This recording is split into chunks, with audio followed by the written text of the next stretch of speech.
Hello everyone and welcome to Kaji's channel. So sa video na to, pag-uusapan natin ang basics ng zero. So isang feature ng zero ang pag-uusapan natin ngayon, and kung interested ka, please keep on watching. Until the end, do not skip para wala kang ma-miss na tips and tricks na i-share ko throughout the video. So without further ado, let's get started!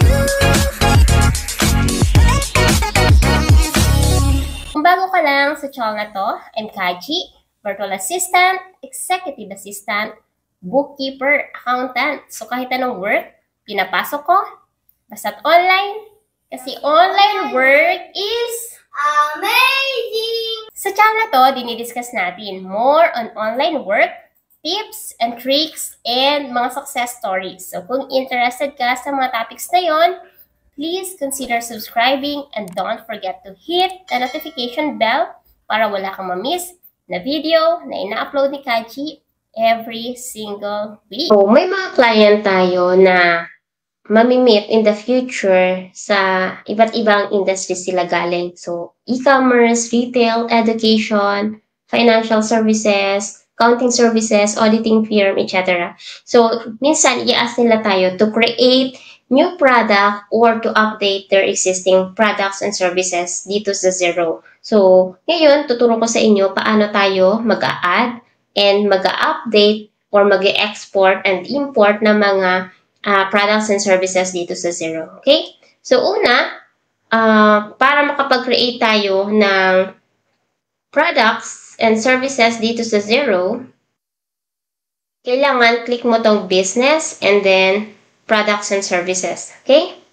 So, pag click mo yan, itadirect ka nila dito sa page na to, kung saan, hide mo lang to kasi hindi naman natin siya kailangan, kung saan pwede kang mag-import, mag-export, and you can create new items. So, for example, meron ng existing products and services dito. And sabi ng client mo, add ka nga ng new item or new product or service dito sa Zero. So, click mo lang itong new item.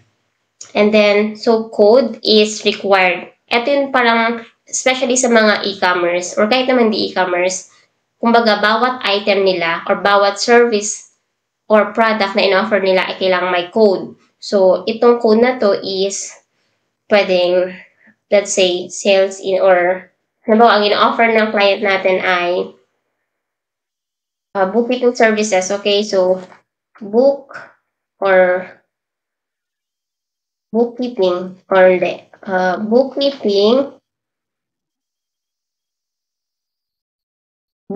services tapos 0001. Okay, so lalagyan natin dito bookkeeping services. And then, since ito ay service, hindi natin itatrack kasi hindi naman siya product. Itatrack lang natin ito kung ito ay merong physical product. Since ito ay service, hindi po natin ito i-click. So, hindi rin natin ito pinipurchase kasi tayo ay nagpo-provide ng services. Pero, sinesell natin siya. So, ngayon, lalagay mo magkano ang sales price.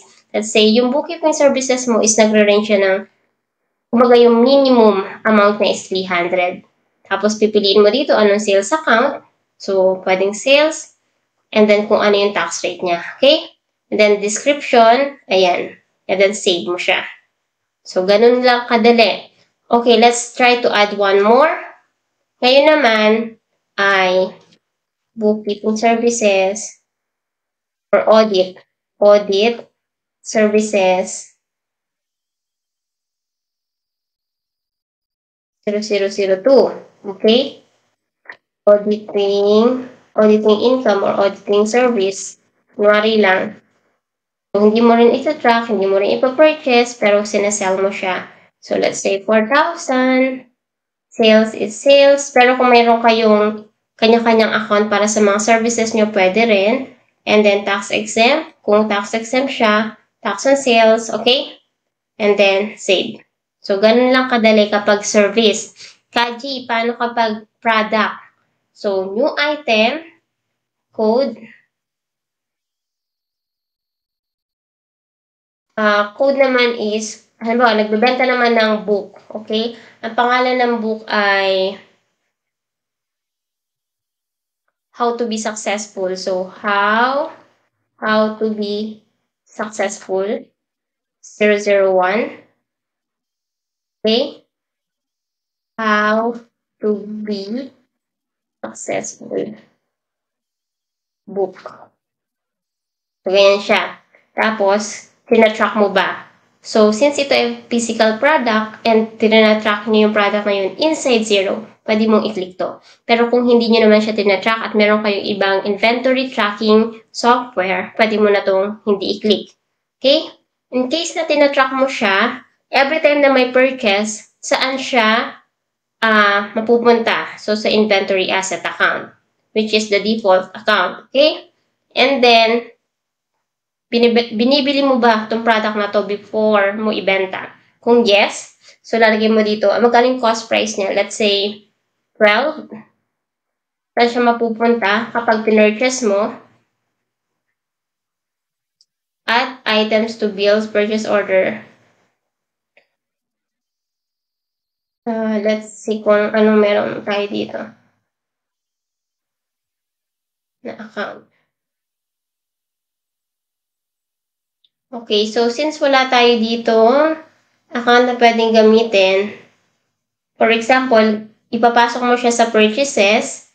So, minsan, meron dito nakalagay na add new account. Pero ngayon wala tayo nakikita. So, pwede natin siyang, or cost of goods sold. So, pwede naman, ayan. So, cost of goods sold. And then, kung halimbawa, wala kayong cost of goods sold sa chart dito sa choices, i-add nyo muna siya sa chart of accounts. And then, if refresh nyo to, and then makikita nyo na tong cost of goods sold. Okay? And then, ayan na. Sell. Magkano mo siya binibenta? So, nabili siya ng 12. Ngayon, magkano mo siya binibenta? Siya naman ay, let's add 25. Okay? And then, saan mo siya ipapasok? Sales. And then, kung anong tax rate niya. So, again, yung sales account dito ay depende sa inyong chart of accounts. Ginagamit ko lang yung sales account dito kasi yun yung meron ako account category dito sa chart of accounts ko. Pero kung gugustuhin ko na book income, pwede. Mag-create ako sa chart of accounts ng book income na category and then i-refresh ko to at siselect ko yun. And then, description, save. Okay? Ayan. So, ngayon, meron na tayong products and services. Kung gusto mo siyang i-import or export, pwede rin naman. So, unahin natin yung import. So, items. So, export items to CSV. Open mo yan para makita mo yung mga existing data na meron ka sa zero. So, kung makikita mo dito, ito yung mga create natin. Okay? Halimbawa naman, gusto mong i-download lang yung template kasi nga mag-i-import tayo. Click mo lang yung download template. Open mo and makikita mo dito kung ano yung mga kailangan nilang details para makapag-import ka. So, ganun din. Item code, item name, purchase description, ayan. Okay? So, halimbawa, may data ka na dyan, nilagyan mo na ng data. All you have to do is to save po ito as CSV.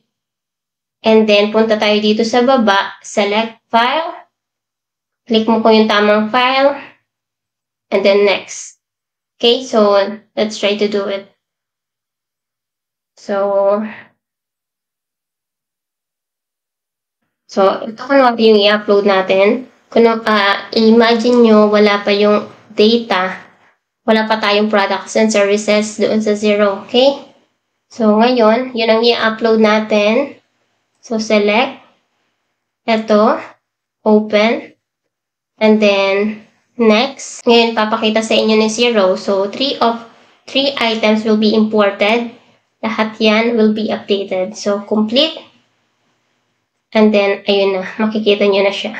So, since existing products and services yung nandito, in-update lang yan ni zero. Okay? Pero kung meron kayong in-add na bago, makikita nyo na yan dito. And kung gusto nyo i-export ng CSV and PDF, pwede naman. So, PDF. Kasi nagawa na natin kanina yung export. Ayan, makikita nyo yung inventory items. Kung CSV, ganun din. Open. Ayan, makikita na ulit natin yung mga existing data na meron tayo sa accounting software natin.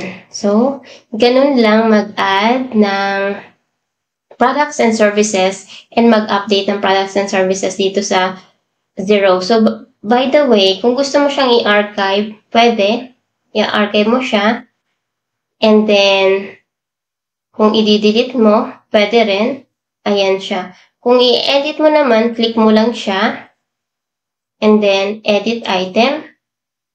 And then, meron ka ng option dyan to edit po yung mga items. So, kung gusto mo palitan yung kanyang sales account, save mo lang. And automatic na yung mga update. So, yeah, that's how you add products and services dito sa Xero. So, sana marami kayo natutunan sa video na to. And if you want more videos like this, just let me know sa comment section and Kaji will try to create more videos for you. I'll see you again sa next video ko. Bye!